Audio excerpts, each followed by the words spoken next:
정확하게 얘기하면 이건 아니죠. 네. 조근조근 그러나 할 말은 다 하는 용방불패 김용남 전 국회의원 만나보도록 하겠습니다. 김용남 의원님 나와 계시죠? 네, 안녕하세요. 네, 의원님. 네. 자, 지금 국민의힘 전당대회를 보니까 말이죠. 네. 잠입 가경입니다. 전환길에 대해서 솜방망이 징계를 내렸고요. 네. 현재 이 계엄과 관련해서 아직 강을 건너지 못한 채 강 입구에서 무슨 배를 탔느냐 놓고 서로 멱살잡이하고 있는 것 같습니다. 국민의힘 전당대회 어떻게 보고 계십니까? 글쎄, 지금 국민의힘 전당대회는 당내 선거라는 특성 때문에 네. 오히려 그 계엄 내지는 내란 세력과 동조하는 사람들이 선두권을 유지하고 있기 때문에 그렇죠. 오히려 국민 다중의 의사와는 점점 멀어지는 전당대회가 되고 있는 것으로 생각이 됩니다. 네. 그렇기 때문에 이번 전당대회를 통해서 선출되는 당 지도부가 더욱더 어떤 중도 정당 내지는 전국 정당과는 거리가 멀어지는 결과를 가져오지 않을까라고 생각이 됩니다. 전국 정당과는 더욱 멀어지는 결과를 초래할 수 있을 것이다. 지금 그 투톱이라 할 수 있는 사람이 김문수하고 그리고 장동혁 의원인데요. 그렇죠. 3, 4위가 너무 현저히 떨어져 가지고 이거 뭐 판을 엎을 가능성은 없고 그래서 지금 안철수 조경태가 단일화해야 한다 이런 목소리가 나오고 있는데 시험 가능성은 낮아 보이죠? 근데 문제는 단일화한다고 해서 뭐 안철수 의원이나 조경태 의원 둘 중에 한 사람이 결선까지 진출할 수 있느냐? 그게 의문이죠. 그것만 가능성이 보인다고 하면 안철수 의원도 응하지 않을 이유가 없겠죠. 물론 이제 안철수로의 단일화를 의미하겠습니다만 안철수 의원 입장에서는. 예. 근데 기껏 단일화를 해서 둘 중에 한 사람만 남았는데 예. 그 한 사람이 결선에 진출 못하면 망신만 당하고 이 어떤 득표력의 한계성만 더욱 뚜렷하게 확인시켜주는 것밖에 없잖아요. 그러니까 단일화를 핑계로 해서 단일화가 안 된 것을 핑계로 해가지고 떨어지더라도 좀 망신을 덜 당하려고 저러는 것이다. 저는 뭐 그런 의도가 분명히 있다고 봅니다. 아니 왜 나왔어요? 그러면 대체 나온 이유를 알 수가 없네. 될 줄 알고 나온 건 아닐 테고요. 정치인들이라는 게 이제 큰 선거가 있을 때 이름을 안 걸면 이제 본인의 정치적 위상이 좀 흔들리거나 아무래도 잊혀진다라는 조바심들이 있기 때문에 가장 큰 출마의 이유가 되지 않았나라고 생각합니다. 자, 의원님 그렇다면 한동훈 전 대표는 왜 안 나왔을까요? 지금 나오는 것이 필요하지 않나요? 당선 가능성이 없으니까요. 그리고 한동훈 전 대표 입장에서는 사실은 비대위원장으로 치렀던 작년 총선을 참패를 했죠. 물론 그 총선 참패의 책임이 한동훈 당시 비대위원장보다는 당시 윤석열 대통령에게 있는 건 사실입니다만 어쨌든 당 비대위원장으로 참패를 했고 그 다음에 이제 전당대회에서 당대표로 바로 또 당선이 됐습니다만 비상계엄 이후에 어떤 탄핵 국면에서 또 중도 사퇴를 했고 그리고 이번 전당대회까지 또 출마를 했다고 하면 사실상 3연석으로 당 대표직에 도전하는 건데 이번에는 아예 뭐 당대표 선출도 안 되고 낙선을 하게 되면 일종의 패배의 아이콘 이미지가 너무 굳어지는 그런 효과가 분명히 있거든요. 설령 되더라도 내년 지방선거에서 참패를 할 것이 확실시되기 때문에 그것 때문에 또 물러나면은 정치 낭인이 된다 이런 계산은 안 했을까요? 뭐 그런 것도 계산했을 수 있겠죠. 그러니까 당선 가능성도 낮습니다만 혹시라도 당선이 되더라도 그 1년이 채 안 남았잖아요. 그렇죠. 그렇기 때문에 그것까지 염두에 두고 아예 더 망가지거나 아니면 내년 지방선거에 국민의힘 참패 이후에 이루어질 전당대회에 도전하는 게 낫겠다. 사실 타이밍상도 그때 전당대회 당대표가 되면 2028년 총선 공천권을 행사하는 당대표가 되기 때문에 네. 뭐 어떤 실리적인 측면에서도 그게 낫겠죠. 네. 이렇게 머리들만 굴리는군요. 뭐 지금 당을 위해서 뭐 자기 몸 던져가지고 이렇게 한번 살려보겠다 이런 의지보다는 다 그냥 아니 근데 문제는 예. 몸을 던진다고 해서 살릴 수 있는 상황이 아니잖아요. 하긴 그렇습니다. 의원님 보시기에 국민의힘의 앞날 어떻게 보세요? 그러니까 내년 지방선거에서 예. 그 수도권, 그러니까 예. 서울, 경기, 인천 세 군데, 네. 그리고 충청권과 부울경 선거 결과가 중요할 텐데요. 네네. 만약에 수도권 세 곳에서 모두 진다. 네네. 그렇게 되면 뭐 네. 나머지 충청권과 부울경에서도 진다는 결과가 자연스럽게 나올 텐데 예. 그렇게 되면 정말 TK만 남게 되겠죠. 그러니까 전국 정당이라기보다는 그냥 TK를 기반으로 한 지역 정당 성격이 훨씬 강해지겠죠. 네. 전국 정당이 아니라 경북 정당이 되겠네요. 네. 네. 알겠습니다. 뭐 그 당 사정은 이 정도면 충분히 설명을 한 것 같고요. 자, 의원님, 지난주에 김건희가 구속됐습니다. 이거 바라보시는 감회가 남다르실 것 같아요.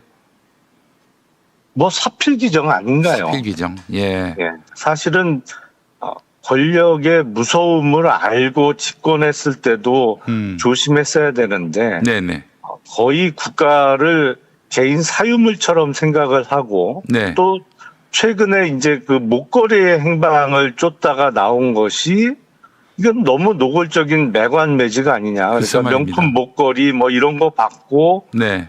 자리 공직을 내준 거 아니냐. 뭐 대가성도 뚜렷해 보이고요. 목걸이를 준 축도 그거를 목걸이 명품 이런 걸 주면서 자기 사위의 공직 진출 가능성을 이야기했다. 네. 물어봤다라고 진술을 했다고 하니까 예. 누가 봐도 매관 매직이죠. 예. 뭐 구속은 당연한 결과 아닌가 싶습니다. 네. 이제 두 사람은 다시 사회로 나올 수 있을까요? 어떻게 보십니까? 글쎄요. 이제 그 형이 확정되고 나서는 네.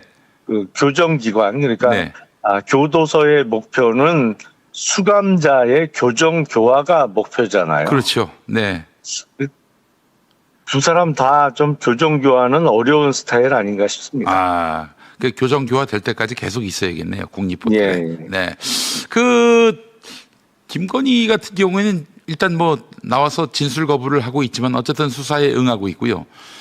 윤석열은 아예 이 출석조차 안 하고 있습니다. 심지어 수사는 물론이고 특검 수사는 물론이고 재판까지 안 나오려고 하고 있는데 왜 이럴까요?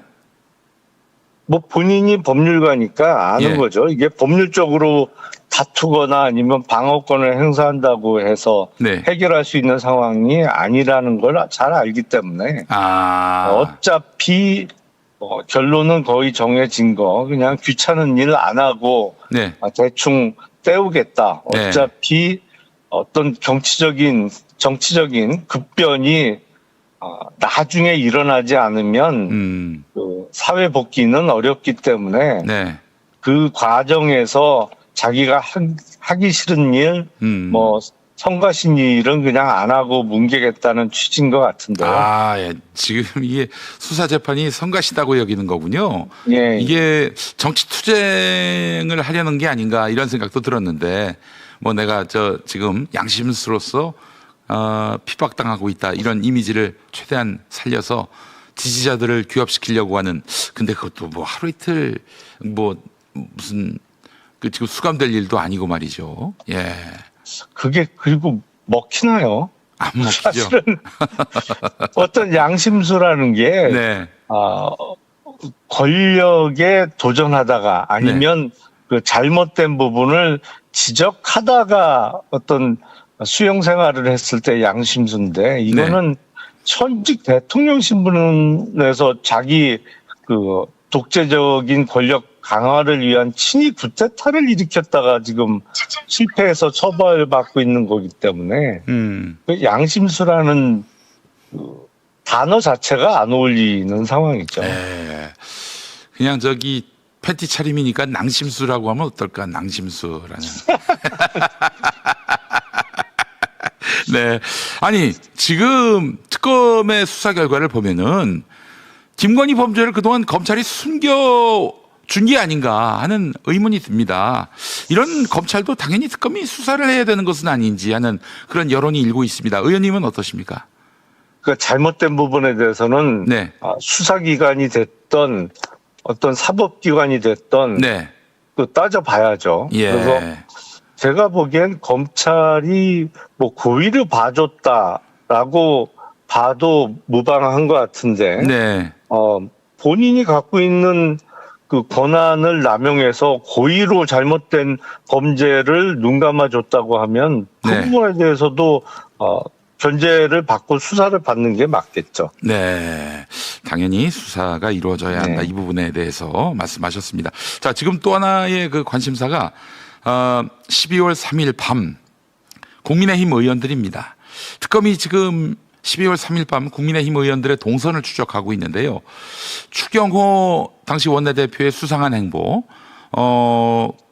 결국에는 이 계엄 해제 결의를 방해하기 위해서 윤석열의 오더를 받고 그렇게 움직인 게 아닌가 하는 지금 의문을 자아내고 있습니다. 어떻게 보십니까, 의원님? 그 석연치 않죠. 네. 사실은 비상계엄이 선포됐으면 네. 유일하게 그 해제를 요구할 수 있는 권한은 국회에 있는 것이고, 네. 그렇기 때문에 국회의원들이 빨리 국회의사당으로 모이는 게 상식인데, 그렇죠. 그 소집을 방해했다고 충분히 볼 수 있는 상황이었잖아요. 네네네. 그날 밤에 벌어진 것은. 예. 그렇기 때문에 왜 도대체 의총 소집 장소를 그렇게 여러 차례 바꿨느냐, 예. 이유가 뭐냐, 이 부분에 대해서는 분명히 수사가 이루어져야겠죠. 예. 만약에 그래서 오더를 받은 게 드러났다. 그랬다면은 이거 어떻게 해야 됩니까? 국민의힘은? 그거는 이제 아직 그 비상계엄 해제 요구가 결의되기 전 상황이기 때문에 네. 이미 저질러진, 그러니까 12월 3일 밤 10시 22분부로 선포됐던 비상계엄, 그러니까 예. 내란 사태가 유지되고 있는 상황에서 그 내란의 지속을 돕는 행위가 되기 때문에 네네. 적어도 내란 방조 내지는 내란의 공범을 인정할 수 있다고 봅니다. 그렇다면은 어떻게 추경호 혼자만 처벌받습니까? 어떻게 되는 건가요? 아니, 그 공모 내지는 방조 행위에 가담한 사람들은 다 같이 법률적인 처벌이 가능해지겠죠. 예. 그렇다면은 이거는 뭐 일반 법정이 아니라 위원을 따지는 거니까 헌법재판소에서 이제 논의될 사안인데 위헌 정당 심판 때 국민의힘에게 치명적인 증거가 될 수 있을 것이다. 이렇게 봐도 될까요? 우리가 위헌정당 해산 심판을 가장 최근에 목격한 게 통합진보당 사례잖아요. 그렇습니다. 통합진보당은 당시 그 소속 국회의원이었던 이석기 의원이 예. 국가전복을 꾀했다, 예. 예비 음모에 가담했다라는 혐의로 위헌정당으로 해산을 당했는데, 예. 국민의힘 당시 원내대표를 비롯한 주요 정치인들이 내란에 공모 내지는 방조한 사실이 인정된다고 하면 충분히 헌법재판소에서 위헌정당 해산 심판을 하면서 고려하겠죠. 그 네. 부분에 대해서. 예, 예. 자, 그렇기 때문에 충분히 논의될 사안이고 지금 현재 구조로 보자면은 국민의힘에게 그다지 유리하진 않습니다만은 근데 또 한편으로는 그 통합진보당과 국민의힘 당의 사이즈가 다른데 이 해산이 가능하겠나 하는 또 현실적인 문제도 고민될 수 있을 것 같고요. 예. 그래서 원래 법률적으로는 뭐 대마 불사 이런 거는 법률적으로는 없는 거거든요. 그럼요. 그런 게 어디 있습니까, 법에. 현실적으로는 조금 통합진보당은 작은 정당이어서 해산이 가능했는데 네. 의석 100석이 넘는 당을 해산하게 되면 어떻게 되는 거지? 뭐 현실적으로 그런 의문은 생길 수 있겠죠. 자, 의원님, 만약에 그렇게 되면은 그 어떻게 됩니까? 비례대표는 직을 상실하고 지역구도 직을 상실하나요? 국회의원들. 지역구 의원은 이제 무소속이 되는 거죠. 예, 네, 당은 없어지더라도. 다만 네. 당의 자산이나 이런 것들은 다 국고로 이제 환수가 되고 몰수되는 것이고요. 예, 알겠습니다. 시간이 별로 없어서 마지막 질문 드려야 될 것 같습니다. 조국 전 대표 때문에 이재명 대통령 지지율이 떨어졌다 이런 얘기들이 나오고 있습니다. 오늘 리얼미터 조사 결과도 그러한 것 같은데 이 사면 이후에 민심은 어떻게 수습해야 할지 이 부분 많은 분들이 골머리를 앓고 있습니다. 의원님 해법을 제시해 주신다면요. 저는 6월 3일 대선 이후에 처음에 한 달 동안 이재명 대통령이 보여준 모습, 그거는 한마디로 요약하면 중도 실용주의였거든요. 네네네. 그것이 지지율이 60% 벽을 뚫고 올라가는, 그러니까 대선 때 득표율 49%보다 훨씬 지지율이 올라가는 큰 원동력으로 작용했다고 생각을 합니다. 네. 그렇기 때문에 조국 전 대표에 대한 사면 복권에 대해서는 적극적으로 찬성하는 층도 있습니다만 네. 만만치 않게 반대하는 국민이 있거든요. 그리고 여론조사 되더라고요. 예. 그렇죠. 여론조사 결과에서도 찬성보다는 반대가 높게 나오고요. 네. 그것이 이재명 대통령의 지지율 하락에 분명히 작용을 했다고 저는 생각을 합니다. 네. 그런데 이제 사랑도 움직이고 지지율도 움직이는 것이거든요. 네. 그래서 저는 앞으로 이재명 대통령이 취임 초기에 모두의 예상을 뒤엎고 보여줬던 어떤 중도적이고 실용적인 노선을 계속 보여준다면, 그런 모습을 보여준다고 하면 지지율은 다시 올라갈 것이라고 생각을 하는데, 네. 저는 항상 집권자나 집권 정당에서는 이 어떤 정책이나 결정을 할 때 중도층의 민심을 염두에 두고 결정을 해야 된다고 생각하거든요. 네. 그래서 여론조사에 있어서 요동을 만약에 친다고 하면 그거는 중도층의 민심 변화가 있는 것이고 그 부분에 대해서 놓친 점은 없는지를 고려해야 된다라고 생각을 합니다. 이번에는 아마 욕먹을 각오, 지지율 떨어질 각오까지 하고 사면 결정을 한 게 아닌가 하는 그런 생각이 드는데 이에 대해서 조국 전 대표나 조국 혁신당이 좀 더 몸을 낮춰서 불편한 국민들의 마음을 다독이는 노력을 병행해야 하지 않겠는가. 조국 전 대표도 말이죠. 그런 생각이 들더라고요. 그렇죠. 예, 그런 모습도 필요하죠. 네, 알겠습니다. 자, 오늘 김용남 전 의원님과 짧은 시간 대화를 나눠봤습니다. 오늘 말씀 잘 들었습니다. 네, 감사합니다. 네, 고맙습니다.